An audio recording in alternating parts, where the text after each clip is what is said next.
Hi అండి. నమస్తే. Savitri cooks స్వాగతం. ఎలా ఉన్నారు? అందరూ బాగున్నారా? ఈరోజు నేను మీకు చూపిస్తున్న వంట కమ్మగా ఉండే పాతకాలం నాటి పెసరపప్పు తమ్మకాయ పొడి కూర.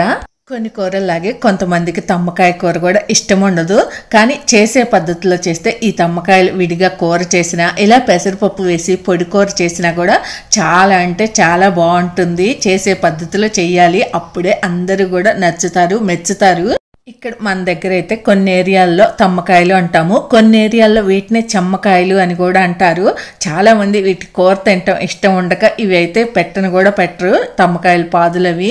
ఇంకా కానీ కూర అయితే మాత్రం అదిరిపోతుంది. నేను ఎలా చేస్తానో చేసి చూపిస్తాను, మీరు కూడా చూసి తప్పకుండా ట్రై చేయండి. ఒక్కసారి ట్రై చేశారంటే మళ్ళీ తమ్మకాయలు ఎప్పుడు దొరుకుతాయా ఈ కూర చేసుకుందాం అన్నట్టు ఉంటుందన్నమాట. ఈ కూర చేసిన రోజైతే పొద్దున్నే పూజ చేసుకున్నాను. ఆ రోజైతే మందార పువ్వులు బోల్డ్ అని ఉన్నాయి. అమ్మ దగ్గరికి వెళ్ళొచ్చాను, కౌశల్యం తెచ్చి ఇచ్చిందనమాట. అందుకని పువ్వులు అయితే బాగున్నాయి. నిండుగా పువ్వులు పెట్టి మంచిగా స్వామి కళకళలాడుతున్నారు ఇంట్లో, దేవుడి బిరువాలోను. అలాగే తులసిమ్మ కూడా ఇదిగోండి దీపారాధన చేశాను, పూజ అయిపోయింది. ఇంకా తులసిమ్మ కూడా చూడండి చెట్టు నిండా మందార పువ్వులతో ఎంత కళకళలాడుతుందో. నాకు ఇలా పూజ చేసుకున్నప్పుడు ఆ రోజు ఏదైనా వీడియో చేస్తుంటే ఖచ్చితంగా ఒక వీడియో క్లిప్ తీసి మీకు చూపించాలనిపిస్తుంది అనమాట. అదొక ఆనందం అనమాట. ఇదిగోండి ఇంకా మన తులసమ్మ అయితే ఇలా ఉంది నిండుగా. ఇంకా లోపల వచ్చేసి ఇంక ఇలా పెట్టాను పువ్వులవి. ఏదైనా దేవుళ్ళకి మందార పువ్వులు అయితే మాత్రం భలే అందంగా ఉంటాయి కదండి. అది కాకుండా అసలు మందార పువ్వులు చాలా మంచిదంటారు దొరికితే. నాకు ఈ మధ్య అయితే చాలాసార్లు మందార పువ్వులు మంచిగా చాలా దొరికాయి అనమాట.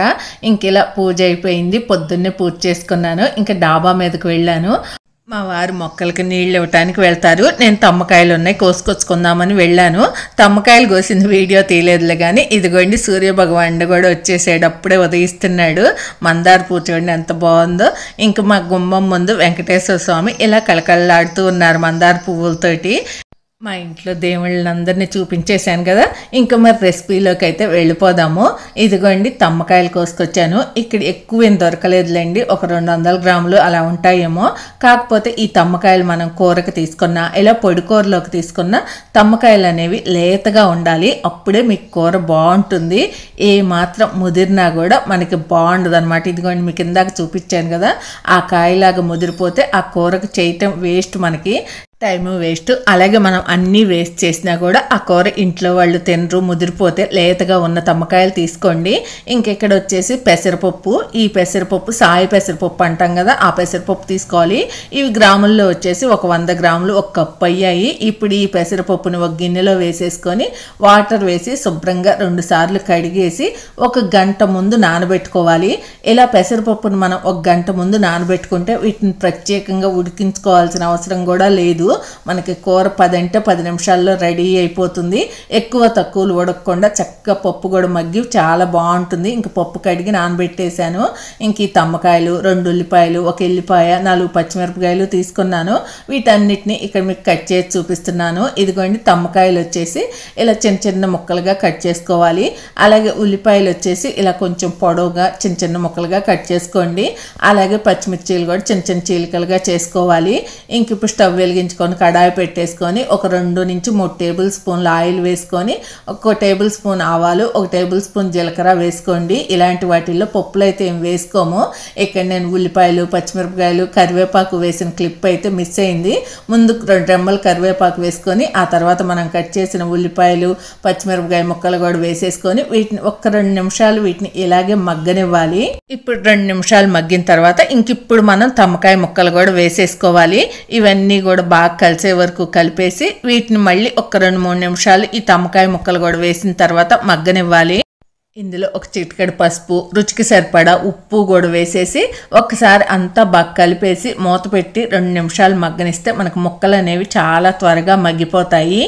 స్టవ్ సిమ్లో పెట్టేసుకోండి, చక్కగా ముక్కలు మగ్గుతాయి. ఇంకెక్కడ మనం వెల్లుల్లి చూపించాను కదా, ఆ వెల్లుల్లి ఇలా పొట్టు వలిచేసి ఈ వెల్లుల్లి గర్భాలు అనేవి మిక్సీలో వేసుకొని ఆన్ ఆఫ్ చేసి పట్టుకోండి. మరీ మెత్తగా పేస్ట్ అల్లే కాకుండా మధ్య మధ్యలో మాత్రం ఈ కూర మీద ఒక్క కన్నే వేసే ఉంచండి. 2-3 నిమిషాలు అలాగే వదిలేయకుండా మధ్య మధ్యలో తిప్పుకుంటూ ఉండాలి. ఇప్పుడు 2-3 నిమిషాలు అయ్యాయి. ఇంక ఇప్పుడు మనం పెసరపప్పు కూడా వేసేసుకోవాలి. 1 గంట అయ్యింది పెసరపప్పు నానబెట్టి. ఈ పెసరపప్పుని మరి నీళ్ళుగా కాకుండా నీళ్లు లేకుండా ఇలా చేతితోటి శుభ్రంగా తీసేసి వేసుకోవాలి.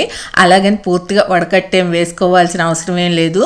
ఈ పెసరపప్పు అన్నీ కూడా వేసిన తర్వాత అంతా కూర అంతా కూడా బాగా కలిసే వరకు ఇలా కలిపేసి ఇంక ఇప్పుడు మూత పెట్టేసి స్టవ్ సిమ్లో పెట్టేసుకోవాలి. 4-5 నిమిషాల్లో మనకి ఈ పెసరపప్పే కానీ తమ్మకాయ ముక్కలే కానీ చక్కగా మగ్గిపోతాయి. మధ్య మధ్యలో మాత్రం తిప్పుకుంటూ ఉండండి. ఎందుకంటే ఈ పెసరపప్పులో మనం ఏం వాటర్ వేయలేదు కాబట్టి మనకి అడుగు అంటే అవకాశం ఉంటుంది తిప్పుకోకపోతే. ఇంక ఇలా 1 నిమిషానికి ఒకసారి ఇలా మూత తీసి తిప్పుకుంటూ ఉండండి. ఇంక ఇక్కడ తమ్మకాయ ముక్క ఉడికిందా లేదా అన్నది చూసుకోండి. పెసరపప్పు అది కూడా ఉడికిందో లేదో అన్నది చూసుకోండి. లేతగా ఉంటాయి కాబట్టి మనకి తమ్మకాయ ముక్క కూడా ఊరికే ఉడికిపోతుంది. ఇదిగోండి చూడండి ఎంత మెత్తగా ఉడికిపోయిందో. అలాగే పెసరపప్పు కూడా ఉడికాయో లేవో నోట్లో వేసుకొని చూసుకుంటే అర్థమైపోతుంది. ఇలా చేసుకుంటే మనకు కూర అనేది చాలా పొడి పొడిగా వస్తుంది. ఇంక ఇప్పుడు ఇందాక వెల్లుల్లి గర్భాలు కచ్చాపచ్చగా మిక్సీ పట్టుకున్నాం కదా, ఆ వెల్లుల్లి గర్భాలు రుచికి సరిపడా కారం కూడా వేసేసి అంతా బాగా కలిసే వరకు కలిపేసుకోవాలి. ఈ కూరలో అండి తిరగమాత వేసేటప్పుడు 2 ఎండుమిరపకాయలు కూడా వేసుకోండి. మనం ఏ కూర చేసుకున్నా కూడా ఆ కూర అందంగా కూడా ఉండాలి అంటే 2 ఎండుమిరపకాయలు కూడా ఉంటే పచ్చగా గ్రీన్గా ఉన్న దానిలో, అలాగే 2 ఎండుమిరపకాయలు కూడా ఉంటే ఎరుపు కలర్తో కూడా కూర నిండుగుంటుంది. ఒకసారి ఉప్పు కారం చెక్ చేసుకోండి. ఏమైనా తక్కువైతే వేసుకోండి. నాకు ఇక్కడైతే కొంచెం ఉప్పు తక్కువైంది అనిపించి వేశాను. అంతా ఒకసారి బాగా కలిపేసేసుకొని ఇంకా స్టవ్ ఆపేసుకుంటే మనకి తమ్మకాయ పెసరపప్పు పొడి కూర అయితే రెడీ అయిపోయినట్టే. చూడండి కూర ఎంత పొడి పొడిలాడుతుందో. అదే మనం పెసరపప్పు అప్పటికప్పుడు నానబెట్టి 1 నిమిషం ఉడికిద్దాంలే అనుకుంటే అది ఎక్కువ ఉడకటమో తక్కువ ఉడకటమో జరుగుతుంది. ఇలా చేసి చూడండి ఒక్కసారి ఎంత బాగుంటుందో. నాకైతే కూర నిండుగా అనిపిస్తుంది.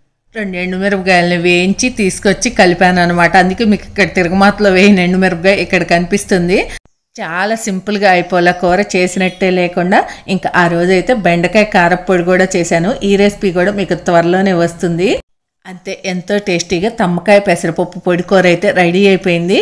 మరి మీరు కూడా తప్పకుండా ట్రై చేసి ఎలా వచ్చిందన్నది కమెంట్ చేయండి. వేడిగా అన్నం పెట్టేసుకొని పెసరపప్పు తమ్మకాయ పొడి కూర వేసుకొని ఈ కారప్పొడి కూడా వేసుకొని ముందు ఒక ముద్ద ఈ కారప్పొడితో తిని ఆ తర్వాత ఈ కూరతో తింటే ఎంత బాగుంటుందో. రుచి అయితే అమోఘంగా ఉంటుంది. ఇదిగోండి ఇదేమో బెండకాయ కారప్పొడి ముద్ద అనమాట. ఇప్పుడు నేను కలుపుతుంది వచ్చేసి పెసరపప్పు తమ్మకాయ పొడి కూర అనమాట. అసలు ఎంత బాగుంటుందో, నోటికి ఎంత కమ్మగా ఉంటుందో. ఈసారి తమ్మకాయలు దొరికితే మాత్రం తప్పకుండా ఇలా ట్రై చేయండి. చూస్తుంటే మరి మీకు కూడా తినాలనిపిస్తుందా?